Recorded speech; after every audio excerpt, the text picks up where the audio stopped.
Okay, so this is the Bible study for Matthew chapter 14, verses 22 through 33. And it says, Immediately Jesus made the disciples get into the boat and go on ahead of him to the other side, while he dismissed the crowd. After he had dismissed them, he went up on a mountainside by himself to pray. Late that night, he was there alone, and the boat was already a considerable distance from land, buffeted by the waves because the wind was against it.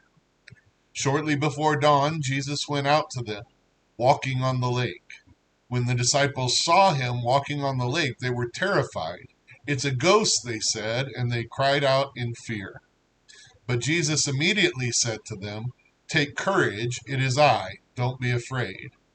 Lord, if it's you, Peter replied, tell me to come to you on the water. Come, he said. Then Peter got down out of the boat, walked on the water, and came toward Jesus.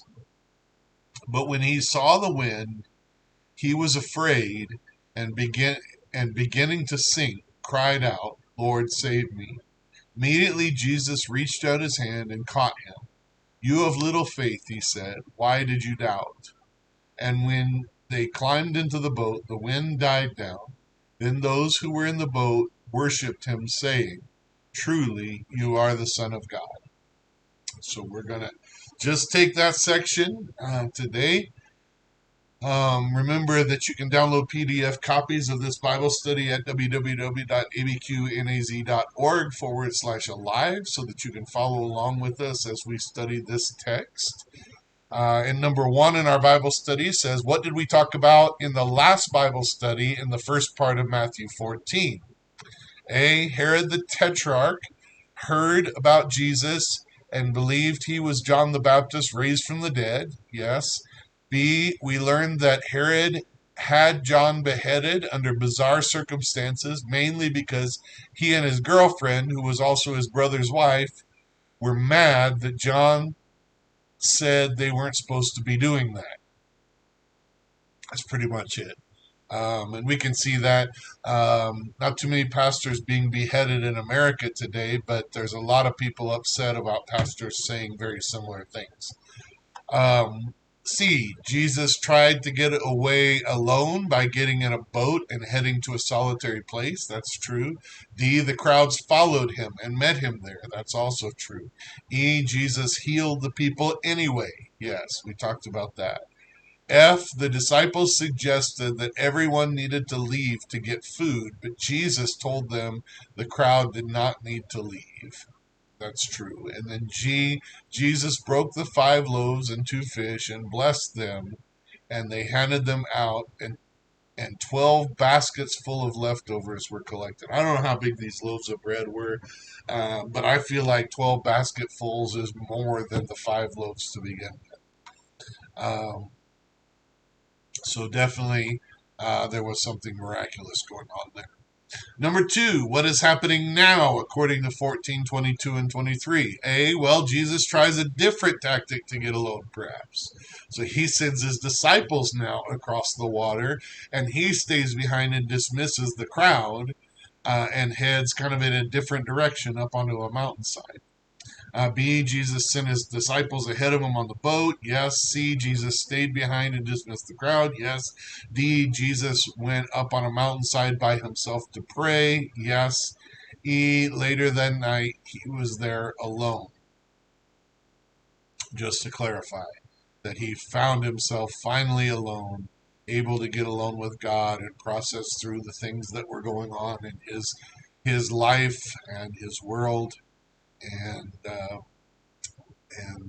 he was by himself. The disciples were not by themselves, they were afraid in the boat. Number three, what happens next according to 14:24 through 26? A, the boat was already a considerable distance from land.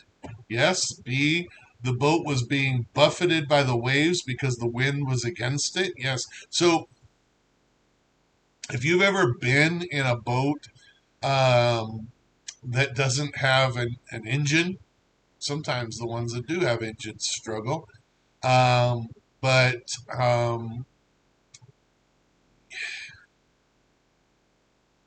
the The power of wind, particularly when it is carrying currents and waves against a boat, is more powerful than you think. And so the waves are hitting it in the front and pushing it back along with the wind, pushing it back. And they're trying to probably row, but in some way they're trying to move the boat forward, and they're struggling. So they're pretty much um, all night in this boat fighting the waves. Uh, Jesus isn't there. Jesus sent them along on their own, which I just have a feeling was mentioned once or twice in the boat that night. See, shortly before dawn, Jesus went out to them walking on the lake. That's what it says. That's what it says. D. When the disciples saw them, they were him. It should be him. When the disciples saw him, they were terrified and thought he was a ghost. So yeah, I mean, not real common to walk on the water. Not really common for somebody to show up amidst a storm and be on top of the waves without any sort of boat. Even if he had a boat, how would he have caught up to them? They were struggling against the waves. But he didn't have a boat. He was walking on the water, and they were terrified. Number four, what interaction happened when Jesus and between I'm having trouble reading today apparently. What interaction happened between Jesus and his disciples according to 14:27 through 29a? A. Jesus immediately said to them, "Take courage, it is I, don't be afraid." So he sees that they're afraid, so he says, "Don't worry, guys, it's me." Which probably created a whole different sort of fear or emotion, because the person that you probably thought was one thing and then he shows up walking on the water. um, yeah, okay, I'm not afraid that there's a ghost anymore, but now that gives me more questions than answers. Like, dude, what are you doing walking on water? um, so Peter said, now, like, peter Peter says crazy stuff. I don't know what's going on in Peter's brain. There's something broken in there because the things that he says are not the things that I don't feel like those are things that would ever occur to me to say in the situations that he's in. You know, he just says stuff and you're like, "Where are you coming from, dude?" So he's in the boat, all the disciples in the boat, and they're going across, and Jesus says, "Don't worry, guys, it's me." And he says, "If it's really you, let me walk out to you." See, me, I'm like, "Dude, if it's really you, get in the boat. We need some help here. I mean, do that thing where you quieted the winds and the waves. Do that thing for us, or I mean, at least grab an oar, dude." You know, those are the things that are going through my mind. How'd you get there? Oh, you know what? At this point, I don't even care how you got here. Just help us. But he says, if it's you, invite me, call on me to walk out to you. And so Jesus said, "Come." So he does. And I don't know if Peter's like, if it's pride that Peter wants to, like, he's like, "Oh, if that's really Jesus, I want to do the stuff Jesus doing. I want to get out there on the." I don't know if that's what it is, or if if Peter just, like, that sounds so far out there that he's like, if Jesus is really who he says he is and it's really Jesus, then this is something he could do. But I don't think anybody can do it. Maybe it was just a test. I don't know. But that's crazy. Like, I don't know what's going on in Peter's head. Uh, so number five, do you think knowing it was Jesus would make you more or less afraid in this situation? Like, oh no, it's a ghost. And then he's like, no, it's me. And now I have a whole different set of questions and honestly fears. This guy, I mean, it's one thing for this guy to be a rabbi and teacher, but if this guy is doing that sort of thing, then when I say all the dumb stuff that I'm saying, like, he knows what I'm saying, and he maybe could strike me down. I don't know. Like, there would be all sorts of things going on in my head, and I'm not sure I would feel better that it's Jesus and not a ghost. You know, if Jesus showed up to send the ghost away, I'd be all right with that. But Jesus showing up walking on the water actually scares me a little bit more, I think, than a ghost. Um, because now I've got to process all these questions about, like, what does this mean about Jesus? And, you know, what kind of crazy stuff is this guy capable of? What on earth, the second part says, what on earth do you think prompted Peter to respond this way? I don't know. I think Peter really does like to have some powers, to be able to do some stuff. And I just have a feeling that there was some pride because nobody else responded this way. And we see Peter's tendencies throughout the Gospels. The third part is that the way you would have responded? I already told you how I would have responded. I don't think I would have done that. You know, get in the boat, help us. I'd have probably done that. Um, or go away because you're scaring me more than if it was a ghost. You know, I'm just trying to be real about, like, sort of, I think because we know the story, we have this tendency to sort of be uber spiritual when we read the story and think about what we would have done. But that's because we know the end of the story. We know who Jesus is. And we're like, if we knew it was Jesus, and we knew that we knew that we knew that he was the Son of God and that he was really part of the Godhead, and then it wouldn't surprise us that he was walking on water, and it wouldn't scare us. But I when I read this, I try to really put myself in the shoes of the disciples to think, what would I have been thinking? And I don't think I would be thinking all the things that normal people in Bible study answer when we ask questions like this. I just really think um, I would be afraid and stunned and overwhelmed and confused and um, not know what to think.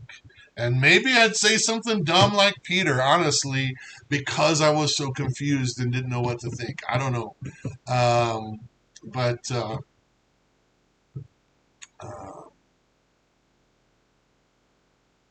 I don't think I would be like, oh, good, it's Jesus.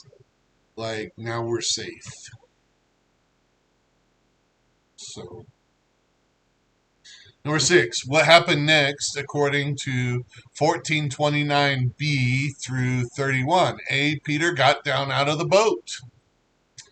So Jesus called him to come. He climbs out of the boat.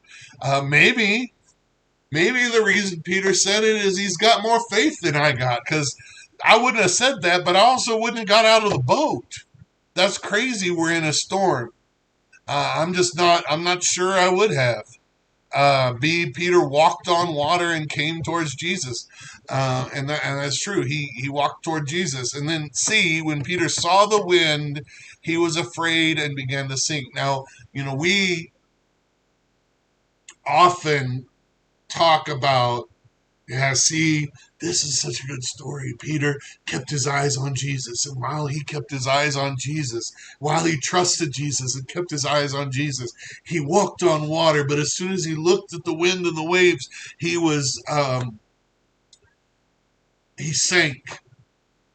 And that's the way it is with our lives. We've got to keep our eyes on Jesus. And that preaches good, it's not even wrong. It's true. If we keep our eyes on Jesus, if we trust Him, if we stop looking at all the things around us, we have a better. We'll walk on water instead of sinking. That we're going to have a better outcome. But we kind of get really hard on Peter, as if Peter's like, yeah, see, Peter never had any faith, man. Peter was like, yeah, he's always looking down at the waves and sinking, and we don't want to be like Peter. Dude, Peter got out of the boat. I don't see anybody else walking across the water to Jesus. Peter got out of the boat. It's kind of like people call us and complain about stuff we don't do, ministries that we don't have in our church.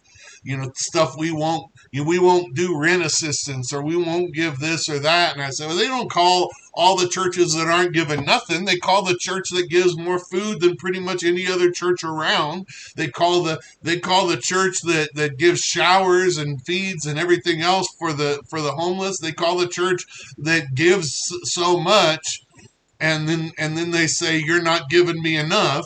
They don't call the ones that don't give anything and complain to them about not giving them rent assistance. That's a little rant for you there. Um, but we kind of treat Peter the same way, right? We're like, he just didn't have the faith to keep his eyes on Jesus. Like, dude, he got out of the boat. Your butt would have still been in the boat for sure. Mine would have been. Um, and so and by the way, when he did start to sink, what did he do? He cried out to Jesus, Lord, save me. Immediately, Jesus reached out his hand and caught him. That in and of itself, maybe he took his eyes off Jesus for a moment, but he still knew where his salvation came from, and it was from Jesus. So he cried out to Jesus. But Jesus did say, let's take Jesus' evaluation. You of little faith, why did you doubt? See, he knew that what happened when he looked at those waves is he began to doubt whether he could really be doing this. Like, what in the world am I doing? How is this even happening? This shouldn't be happening. This shouldn't be possible. And he's looking at the physical circumstances um, more than looking at Jesus. And that's true in our lives too. That's what causes us to have more problems than anything. Number 7, what was the response of the people in the boat once Peter and Jesus climbed in? So Peter and Jesus got into the boat and the wind died down. And verse 33 tells us, then those who were in the boat worshiped him, saying, truly, you are the Son of God. So Jesus has been teaching stuff. He's been telling them stuff. They've been walking with him. But do they really believe? And then all of a sudden he does something so crazy that by the way, one of the most powerful things that we see in this, we talk about John 14:12, where Jesus says, anyone who comes after me will do the things that I've been doing. In fact, even greater things will he do because I go to the Father. And, and, uh, and one of the most powerful things that I don't hear talked about very much at all is Jesus walked on water, but also Peter walked on water because of his connection with Jesus. He kept his eyes on Jesus, and as long as he did, he walked on water. It was when the sort of disconnected, when Peter's connection with Jesus faltered, that he was no longer able to do what Jesus had been doing.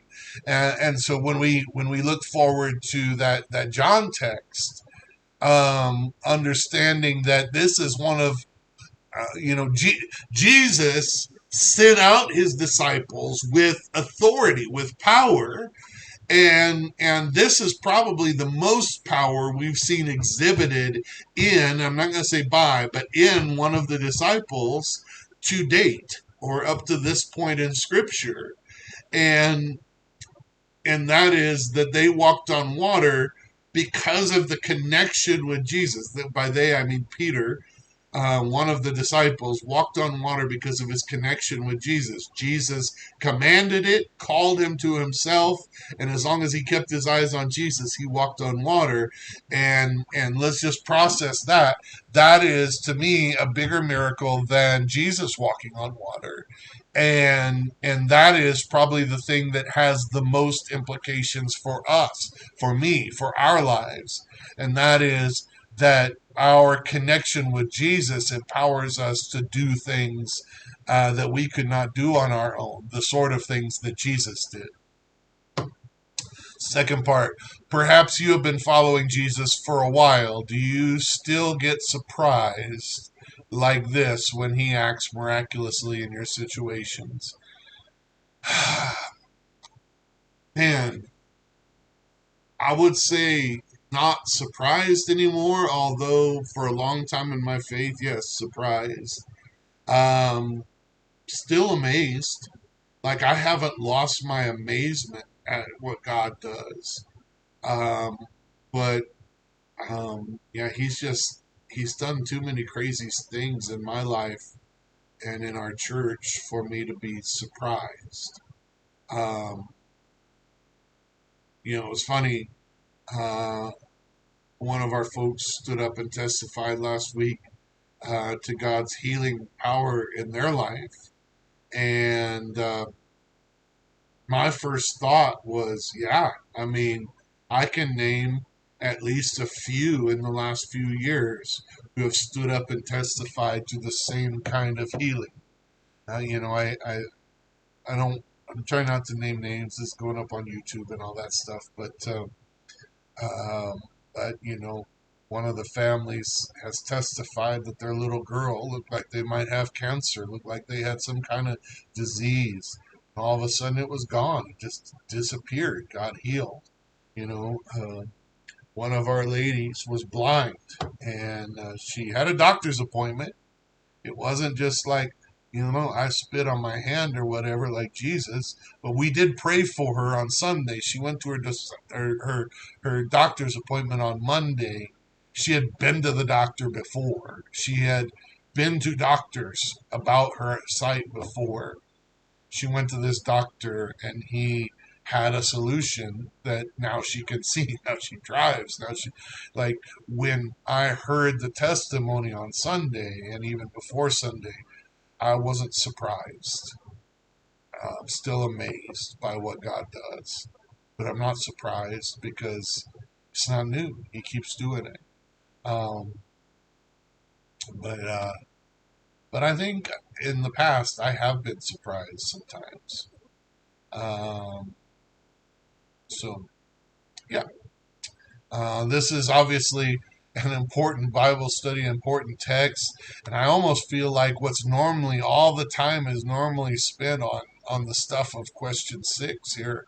And I almost feel like I kind of made light of that a little bit, or rushed through that.